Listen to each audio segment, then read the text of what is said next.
अल्लाह तबारक व ताला ने इस सरजमीन पर 1 लाख से ज्यादा पैगंबरों को भेजा, जिनका सामना फिरौन और नमरूद जैसे सरकश लोगों से हुआ।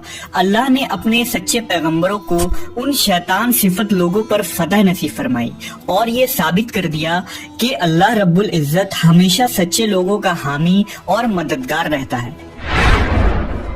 इस वीडियो में हम एक ऐसे अजीबुल खिलकत शख्स का तस्करा करने जा रहे हैं जो ना तो बादशाह था ना कोई मुख्तलिफ मखलूक था। इसके बावजूद उस जैसा इंसान इस दुनिया ने दोबारा नहीं देखा, क्योंकि वो शख्स अपनी जिस्मानी कद्दो-कामत और ताकत में पूरी सरजमीन में मुनफरिद था। तारीख में उस शख्स को औज बिन अनक के नाम से जाना जाता है।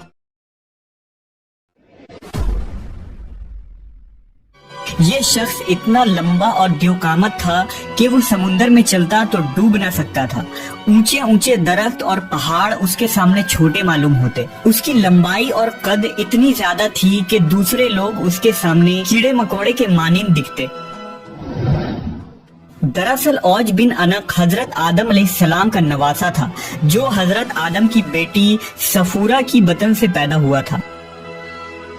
औज बिन अनक बचपन से ही अपने हम उम्र बच्चों से ज्यादा दराज कद और मजबूत नजर आता था और जब जवान हुआ तो उसकी लंबाई गैर मामूली बढ़ती चली गई। रिवायतों के मुताबिक उसका कद 80 हाथ था। औज बिन अनक निहायत ही सरकश, काफिर और जाबिर शख्स था। बाज रिवायतों में आता है कि औज बिन अनक का ताल्लुक कौम आद से था। वो कौम आद पर अजाब के बाद बाकी बचने वाले लोगों में से एक था। चूंकि कौम आद जिस्मानी तौर से लंबे और देवहैकल लोग होते थे, इसलिए औज बिन अनक ने भी वैसी जिस्मानी बनावट पाई थी। हजरत इब्ने उमर फरमाया करते थे कि औज बिन अनक इस कदर दराज कद था कि वो समुंदर के नीचे हाथ डालकर मछली पकड़ लेता और उसे सूरज के करीब करके भून कर खाता था। जब प्यास लगती तो वो बादलों को अपनी लाठी से हाँकता और बादलों से ही पानी पी लेता था। कहते हैं कि हजरत नूह अलैहिस्सलाम के जमाने में औज बिन अनक मौजूद था।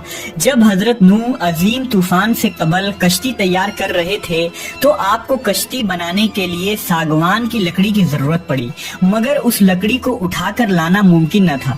लिहाजा औज ने आपकी मदद की और वो उन लकड़ियों को मुल्क शाम से उठाकर लाया। लिहाजा अल्लाह ने उसके इस अमल से खुश होकर उसे गर्क होने से निजात दे दी।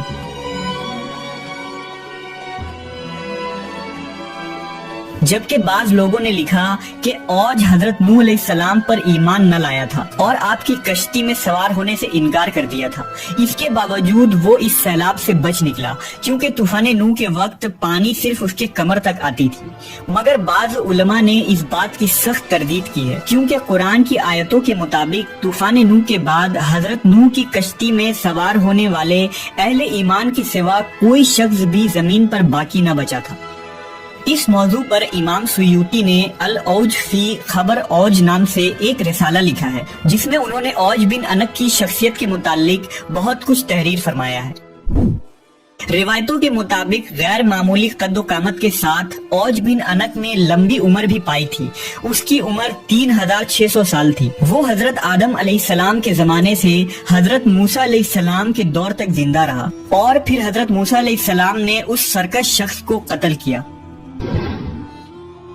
वाकया कुछ यूं है कि जब बनी इसराइल को फिरौनियों से निजात मिली और फिरौन दरियाए नील में गर्क हो गया तो अल्लाह ने हजरत मूसा से ये वादा किया कि शाम की मुकद्दस सरजमीन बनी इसराइल को दी जाएगी। उस वक्त वहाँ जालिम और जाबिर किनानी लोग आबाद थे। लिहाजा अल्लाह ने हुक्म दिया कि उन जाबिर लोगों से जंग करो और उन्हें वहाँ से निकाल बाहर कर दो। अल्लाह ने मूसा अलैहिस्सलाम के साथ फतह का वादा किया था। हजरत मूसा पर हुक्म नाजिल हुआ कि बनी इसराइल के 12 कबीलों से 12 अफराद को चुन लिया जाए और उन्हें सरदार मुंतखब किया जाए। लिहाजा हजरत मूसा ने 12 सरदारों को चुना और उनको लेकर किनान पहुँचे। आप अलैहिस्सलाम ने उन सरदारों को शाम की तरफ भेजा कि वहां जाकर उन जालिम हाकिमों की खबर लें और उन्हें दावत हक पहुंचाएं कि ये मुकद्दस जमीन हमें अता की गई है, सो अब तुम लोग हमारी इताअत करो। अगर उन्होंने इनकार किया तो जंग से खबरदार करके आ जाओ। जब वो 12 सरदार शाम पहुंचे तो उस वक्त वहां का हाकिम औज बिन अनक था। जब वो सरदार औज से मिले तो उसकी कद कामत और जिस्मानी बनावट को देखकर हैरत ज़दा रह गए।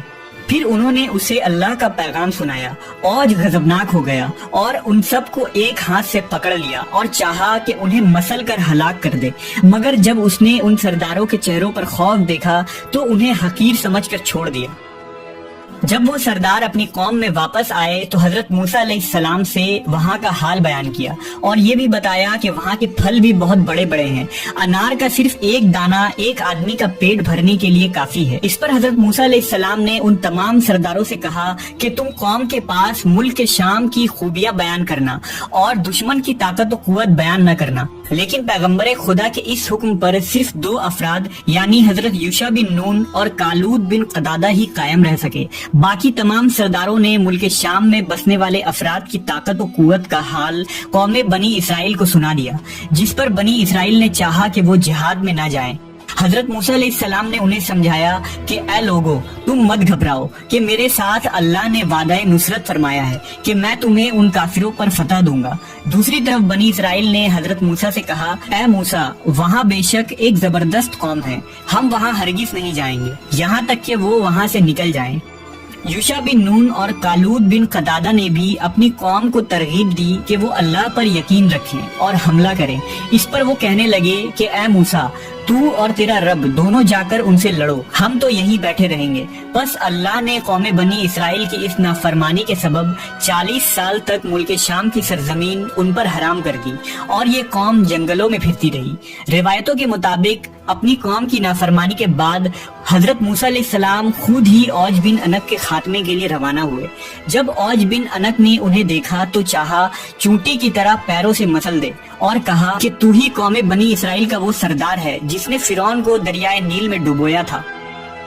پھر اس نے حضرت موسیٰ پر حملہ کر دیا۔ حضرت موسیٰ علیہ السلام نے بھی جوابی حملہ کیا اور 10 گز اوپر اچھل کر اس کی ٹخنوں پر عصا مارا۔ یہ ضرب ایسی کاری تھی کہ اوج بن انق نامی یہ پہاڑ جیسا شخص وہیں گر کر مر گیا۔ کہتے ہیں کہ اس کی لاش 40 سال تک وہیں زمین پر پڑی رہی۔ اس عرصہ میں اس کے جسم کا گوشت گل کر صرف ڈھانچہ رہ گیا۔